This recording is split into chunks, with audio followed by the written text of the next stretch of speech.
அனைவருக்கும் வணக்கம்ங்க. இன்றைக்கி பார்க்க போகிற ஃபார்ம் லேண்ட் எங்கேன்னு பார்த்தோம்னா ஆனமலை ஏரியாங்க.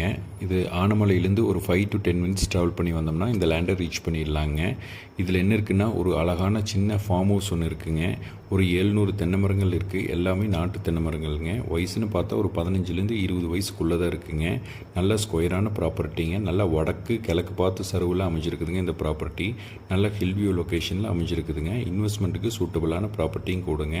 தேக்கு மரங்கள் பார்த்திங்கன்னா ஒரு 50 தேக்கு மரங்களும் இருக்குதுங்க. ரோடு பேஸ்ன்னு பார்த்தா பஸ் ரூட் மேலேயே அமைச்சிருக்குதுங்க இந்த ப்ராப்பர்ட்டி. கட் ரோடு பேஸ்லேருந்து ஒரு 200 மீட்டர் ட்ராவல் பண்ணி வந்தால், அது 40 அடி தடத்தில் ட்ராவல் பண்ணி வந்தோம்னா இந்த லேண்டை ரீச் பண்ணிடலாங்க.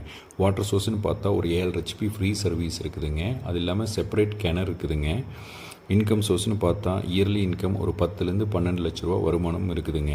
ஓனர் என்ன ரேட் கோட் பண்ணுறாருன்னா, பர் ஏக்கர் 60 lakhs கேட்குறாரு. அது சொல்லும் விலை தான், உட்காந்து பேசி கம்மி பண்ணலாங்க. வேறு ஏதாச்சும் டீட்டெயில் தேவைப்பட்டால் ஸ்க்ரீனில் தெரிய நம்பருக்கு